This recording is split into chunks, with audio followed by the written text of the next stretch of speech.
मेरा अध्ययन हुआ है क्रिश्चियन स्टडीज़ में और उसके लिए समय लगा 4.5 साल, 5 साल के करीब। मुझसे लोग पूछते हैं कि ईसाइयत का बस एक ही किताब है, एक ही ग्रंथ है, उनका एक ही गॉड है, तो 5 साल वहाँ पे पढ़ने के लिए या सीखने के लिए, सिखाने के लिए है क्या? तो मैं कुछ आपको दिखाने जा रही हूँ, कुछ स्लाइड्स जिसमें कि 5 सालों की सेमिनरी के अंदर किस तरह की पढ़ाई होती है, किस तरह के कोर्सेस कवर करते हैं। तो जिस तरह से आप देख सकते हैं, एकदम बारीकी से एक एक ईसाइयत का एक एक एस्पेक्ट पढ़ाया जाता है। सेमिनरी जहाँ पे क्रिश्चियन स्टडीज़ होते हैं उसको सेमिनरी कहा जाता है, सेमिनरी यूनिवर्सिटी, क्रिश्चियन यूनिवर्सिटी। तो फाउंडेशंस ऑफ अपोलोजेटिक्स मतलब किस तरह से क्रिश्चियनिटी पर आ रहे क्रिटिसिज्म को किस तरह से डिफेंड करना है, किस तरह के तथ्य पेश करना है, ये सब इसको अपोलोजेटिक्स कहते हैं। तो फाउंडेशंस ऑफ अपोलोजेटिक्स से लेकर किस तरह से वो जो मैसेज देते हैं, सरमन देते हैं हर संडे, उसको कैसे प्रिपेयर करना चाहिए, उसको बाइबल में से कौन कौन से चुन के किस तरह से मैसेज देना चाहिए ताकि लोग ज़्यादा से ज़्यादा उसको एक्सेप्ट कर सकें। तो ऐसे भी ऐसे भी कोर्सेस होते हैं। और मिशंस, क्रिश्चियन मिशंस जिसको बोलते हैं, जो मिशनरीज़ जो काम करते हैं, वो किस तरह से नए देशों में जाएं जहाँ पे बिल्कुल मतलब 0% है, जहाँ पे क्रिश्चियनिटी, वहाँ पे जा कर के किस तरह से उनके ग्राउंड अप मतलब स्क्रैच से किस तरह से चर्च की शुरुआत करें और किस तरह से वो धर्मांतरण करें। सो ये सारे चीज़ें, ये सारे कोर्सेस पढ़ाए जाते हैं इन 5 सालों में। और तुलनात्मक अध्ययन जैसे कि Christianity versus Hinduism, Christianity versus Islam, Christianity versus मतलब मेन स्ट्रीम क्रिश्चियनिटी है, उनके अलग अलग 40,000 तरह के क्रिश्चियनिटीज़ बने हैं पिछले 2000 सालों में। तो एक डिनोमिनेशन दूसरे डिनोमिनेशन में से कैसे डिफ़र करता है, ये सारे चीज़ भी इस तुलनात्मक स्टडी में होती है। तो ये सब मैं आपको क्यों दिखा रही हूँ? हम में से कितनों को पता है कि हार्वर्ड, येल, प्रिंसटन, जो अमेरिका के बड़े बड़े यूनिवर्सिटीज़ है, ये सारे यूनिवर्सिटीज़ इनकी स्थापना हुई है क्रिश्चियन कॉलेजेस की तरह, क्रिश्चियन सेमिनरीज। तब तो यूनिवर्सिटी भी नहीं कहा जाता था, विश्वविद्यालय भी नहीं कहा जाते थे, ये इनको कहते थे सेमिनरीज। और इनके स्थापना के 100 साल तक केवल पास्टर्स बनते थे, वहाँ पे कोई एकेडमिक स्टडी होती नहीं थी। अब इसके मुकाबले भारत के विश्वविद्यालयों में, जैसे हमने हमारे प्राचीन विश्वविद्यालय नालंदा, तक्षशिला, यहाँ पे तो रिलीजियन का कोई अलग से नहीं होता था। यहाँ पे केवल एकेडमिक स्टडीज़ होती थी, एस्ट्रोनॉमी, एस्ट्रोलॉजी, मैथमेटिक्स, अर्थशास्त्र, ये सारे होते थे। तो इसके मुकाबले आप हार्वर्ड और प्रिंसटन, जो कि आज के प्रमुख मुख्य विद्यालय कहा जाते हैं, यहाँ पे इन फॉरेन यूनिवर्सिटीज़ में केवल पहले 100 सालों तक केवल पास्टर्स बन के आते थे। और अब यहाँ पे हिंदू स्टडीज़ भी होते हैं, इन्हीं कॉलेजेस में हिंदू स्टडीज़ भी होते हैं। अब आप पूछ सकते हैं कि क्रिश्चियन कॉलेजेस में हिंदू स्टडीज़ क्यों हो रही है? तो वो लोग इतनी दूर की सोचते हैं कि 100 साल मतलब शत्रु के पैदा होने से पहले ही उन्होंने शत्रुबोध शुरू कर दी। कल नीरज जी बात कर रहे थे शत्रुबोध के बारे में। तो शत्रुबोध हमारे शिक्षा में जो मिसिंग है वो है शत्रुबोध। हमें कितना पता है शत्रु कितना पावरफुल है, लेकिन वो लोग शत्रु के जागरूक होने से पहले, यानी कि हम हिंदू अभी अभी जागरूक हुए हैं, हमारे जागरूक होने के पहले ही वो लोग शत्रुबोध का एक पूरा करिकुलम तैयार कर रखा है और हमारे पास आज तक कोई करिकुलम है ही नहीं। तो इसी दिशा में जाते हुए मैं एक करिकुलम तैयार कर रही हूँ, खासकर हिंदुओं के लिए। तो ज़्यादा कुछ नहीं है ईसाईयत में समझने के लिए, पढ़ने के लिए। बस 5 एस्पेक्ट्स हैं जिनको बहुत नज़दीकी से देखकर उसका अध्ययन करना है। एक है क्रिश्चियन थियोलॉजी, एक है क्रिश्चियन हिस्ट्री, एक क्रिश्चियन मोरालिटी, मतलब पादरी लोगों का व्यवहार, किस तरह से वो लोग किस तरह का बर्ताव करते आए हैं, और क्रिश्चियनिटी इन प्रैक्टिस, क्रिश्चियनिटी ईसाईयत किस तरह से फॉलो किया जाता है एक एक देश में, अलग अलग देशों में जब वो जाता है किस तरह से वो अपने आप को चेंज करके किस तरह से वो प्रैक्टिस किया जाता है। और लास्ट में है तुलनात्मक अध्ययन, क्रिश्चियन स्पिरिचुअलिटी, जो हमको हिंदू होने के नाते हिंदुइज़्म से उसको कंपेयर करके उसका अध्ययन करना है। बस ये 5 एस्पेक्ट अगर आप इसका बेसिक्स भी समझ लिए तो आप अब ग्राउंड पे, ज़मीनी स्तर पे जो काम कर रहे हैं, ज़मीनी स्तर पे अगर आपका सामना होता है पादरियों से या आम क्रिश्चियन से, अगर इन 5 एस्पेक्ट्स को आपने अध्ययन कर लिया तो आप उनके साथ डिबेट कर सकते हैं, डिस्कशन कर सकते हैं।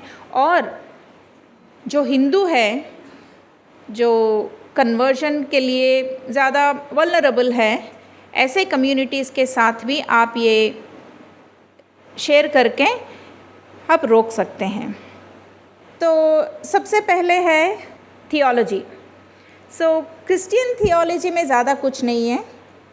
ये इसको एक शब्द में अगर हमको डिस्क्राइब करना है तो ये है एंटी साइंस और बिल्कुल एंटी कॉमन सेंस। इसमें कोई कॉमन सेंस वाली बात नहीं है। तो क्रिश्चियनिटी, इसको इंग्लिश में कहा जाता है क्रिश्चियनिटी स्टैंड्स और falls on the basis of its doctrines. तो क्रिश्चियनिटी ईसाईयत के सिद्धांतों पर ही टिकी हुई है। अगर सिद्धांत को हमने डिमोलिश कर दिया है, उसको डिबंक कर दिया है, तो ईसाईयत का कोई अर्थ ही नहीं रहेगा। तो हमको सबसे पहले है कि उसके डॉक्ट्रिन्स को समझना चाहिए। और डॉक्ट्रिन्स का एक बहुत बड़ा हिस्ट्री भी है। ऐसा नहीं कि डॉक्ट्रिन्स के ऊपर बेस होके क्रिश्चियनिटी बनी है। पहले धर्म बनी थी, मत पंथ बनी थी, उसके बाद उसके साथ डॉक्ट्रिन्स जोड़े गए थे। तो अगर हम रिलीजियस स्टडी, आपको रिलीजियस स्टडी के बारे में कुछ भी अगर पता है तो पहले एक पंथ मतलब धर्म बनती है, पहले डॉक्ट्रिन्स बनते हैं, उसके ऊपर पंथ बनना चाहिए। बट क्रिश्चियनिटी का उल्टा ही है। तो पहले पंथ बना दिया गया, मतलब पंथ मतलब जीसस क्राइस्ट को पहले खड़ा कर दिया गया, उसके बाद डॉक्ट्रिन्स डेवलप हुए। और जीसस का जो डेट दिया जाता है 2000 साल पहले, मतलब वहाँ से लेकर 1500 साल तक उसके डॉक्ट्रिन्स डेवलप होते ही रहे हैं। तो अगर आप इसको इनके बस 4-5 ही डॉक्ट्रिन्स हैं जिसको आप समझने से आपको पता चलेगा कि कितनी एंटी साइंस है, एंटी लॉजिक है। तो क्योंकि ज़्यादा समय नहीं है, मैं डॉक्ट्रिन्स में नहीं जाऊंगी और बड़ी बोरिंग भी है, इतनी भी कोई इंटरेस्टिंग चीज़ नहीं है क्रिश्चियनिटी डॉक्ट्रिन्स कि मैं इन डेप्थ जाऊं। बट मैं 3-4 स्टेटमेंट्स आपको यहाँ पे देती हूँ कि क्रिश्चियनिटी प्रमोट्स सुपरस्टिशन। कहा जाता है कि हिंदुइज़्म में हिंदू ज़्यादा सुपरस्टिशियस होते हैं, पर आप अगर देखेंगे तो क्रिश्चियनिटी बहुत ही अंधविश्वास फैलाती है, प्रमोट करती है। ये तो आपने देखा ही होगा कई बार, यूट्यूब पे तो इनके बहुत चर्चा होती है ऐसे संगठनों की, क्रिश्चियन संगठनों की। और क्योंकि बात हो रही है शिक्षा की, मैं थोड़े ऐसे पुस्तक आपके साथ शेयर करूंगी जो PDF पे ही उपलब्ध है। इंटरनेट पे उपलब्ध है। तो अगर आपको क्रिश्चियनिटी, ईसाईयत के ये जो anti common sense, anti science के डॉक्ट्रिन्स के बारे में अगर आपको इन डेप्थ चाहिए, अध्ययन करना है, तो एक बहुत ही पुरानी बुक है द बाइबल हैंड बुक करके। इसमें जितने भी बाइबल में आपको कॉन्ट्रडिक्शंस है वो सब मिल जाएंगे, एब्सर्डिटीज़ है वो सब पढ़ने को मिलेंगे। तो ये बड़ी सरल भाषा में है, इंग्लिश में है लेकिन बड़ी सरल भाषा में है। तो ये बुक आप डाउनलोड कर सकते हैं। अब आते हैं क्रिश्चियन हिस्ट्री पर। तो क्रिश्चियनिटी जो है वो ये क्लेम करती है कि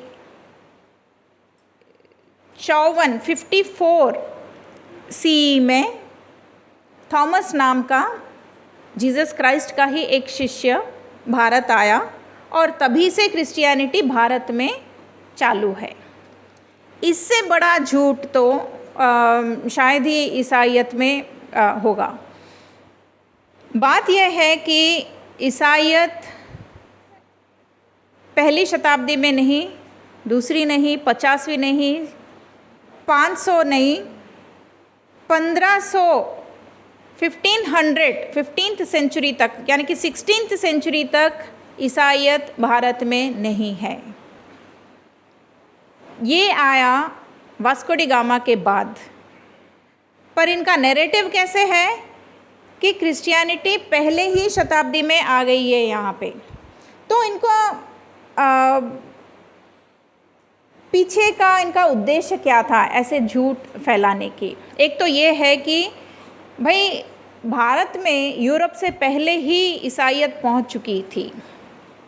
बस ये बात स्थापित करने के लिए उन्होंने इसका डेट एकदम पहली शताब्दी को चेंज कर दिया और वहीं का नैरेटिव आज तक चालू है। आज आप किसी भी क्रिश्चियन से पूछिए, वो यही कहेगा कि जीसस क्राइस्ट का एक अपना ही शिष्य, 12 शिष्य थे, अपना ही शिष्य भारत आया था और जीसस के टाइम पे ही, मतलब आसपास उनके मरने के आसपास ही शिष्य आया था और भारत में तब से ईसाईयत है।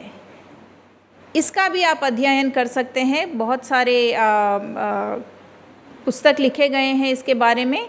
एक पुस्तक है ईश्वर शरण जी का एक पुस्तक है, आप उसको पढ़ सकते हैं, जहाँ पे विस्तृत रूप से लिखा गया है कि वास्को डी गामा के आने तक मिशनरीज़ यहाँ पे नहीं थे। ईसाई आए होंगे, सीरिया से आए हैं, कुछ बिजनेस ट्रेड करने के लिए आए थे, बस प्रैक्टिस वाले क्रिश्चियंस थे, लेकिन मिशनरी वाले जो कन्वर्शंस करते हैं, जो धर्मांतरण करते हैं, ऐसी ईसाईयत नहीं थी भारत में। तो ये बहुत ही इम्पॉर्टेंट मुद्दा है, इसलिए क्योंकि यही बात कहकर धर्मांतरण किया जाता है कि यूरोप क्रिश्चियनाइज होने से पहले भारत का ईसाईकरण हो गया है। तो भारत में अभी जो हिंदू हैं उनको ईसाईयत एक्सेप्ट करने में क्या दिक्कत है, ये एक नैरेटिव उन्होंने चालू कर रखी है। तो इसके बारे में भी आपको अध्ययन करना पड़ेगा। अब आते हैं क्रिश्चियन हिस्ट्री के दूसरा बहुत ही महत्वपूर्ण पॉइंट पर, जो है ये एक और पुस्तक है जो द डार्कनिंग एज करके कैथरीन निक्सी ने 2018 में लिखा है। तो अब तक के क्रिश्चियन हिस्ट्री के बारे में लिखे गए पुस्तकों में से ये बहुत ही एक मॉडर्न रीडर जो पढ़ सकता है, बहुत ही इंटरेस्टिंग तरीके से क्रिश्चियनिटी के हिस्ट्री के फैक्ट्स को प्रस्तुत किया गया। तो हम सबको ये पता है कि ईसाईयत, क्रिश्चियनिटी किस तरह से पूरे विश्व पर आक्रमण करने के उद्देश्य से धर्म का, पंथ का उपयोग करके किस तरह से ईसाईकरण किया है, लेकिन डिटेल्स में, एकदम बारीक डिटेल्स के साथ प्रस्तुत किए गए इस पुस्तक में। ये भी अमेज़ॉन पे उपलब्ध है, PDF या इंटरनेट पे नहीं है ये, इसका भी आप अध्ययन करना बहुत ही ज़रूरी है। इस पे ये भी बहुत सरल इंग्लिश में लिखा है और बहुत ही इंटरेस्टिंग तरीके से लिखा गया है, तो मैं इसको बिल्कुल रिकमेंड करती हूँ। आप इसको अगर पढ़ेंगे तो ईसाइयत किस तरह से, भारत के बारे में भी इसमें मेंशन है, तो किस तरह से ये देश देश में जाके पंथ का उपयोग करके किस तरह से आक्रमण करता है। नेक्स्ट आते हैं, क्रिश्चियनिटी प्रमोट्स ग्रीड, लालच। क्रिश्चियन पादरी जितने भी हैं सारे के सारे लोभी हैं। इनके पास कोई स्पिरिचुअलिटी, कोई डिविनिटी, कोई आध्यात्म विद्या नहीं है, तो इनको बस एक ही है इनका उद्देश्य, पैसे बनाना।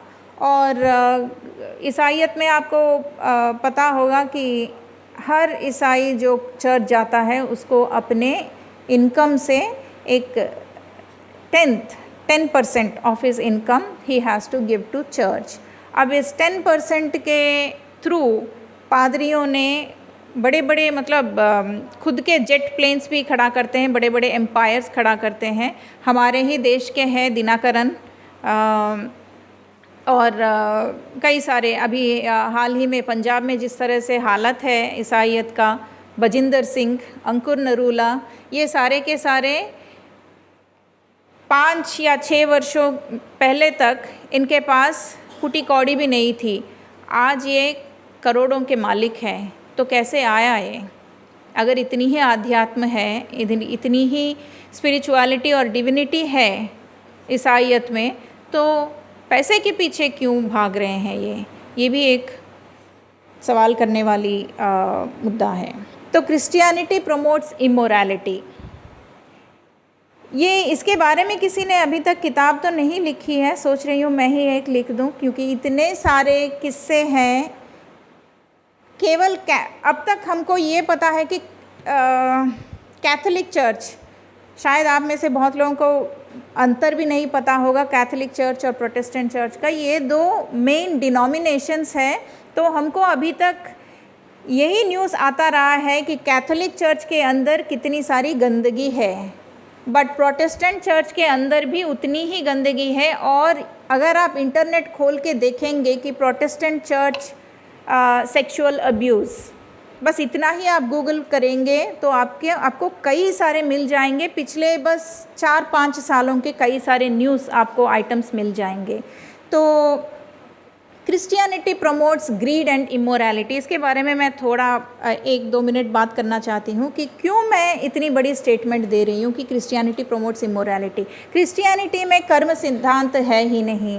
सो क्रिश्चियनिटी में चाहे आप कितना भी पाप कर लो, चाहे कुछ भी कर लो, अंत में जाकर अगर आप एक बार मरने के 2-3 मिनट पहले अगर ईसाई बोल दें कि मैं जीसस क्राइस्ट को मानता हूँ, तो वो चला जाता है परलोक, स्वर्ग चला जाता है।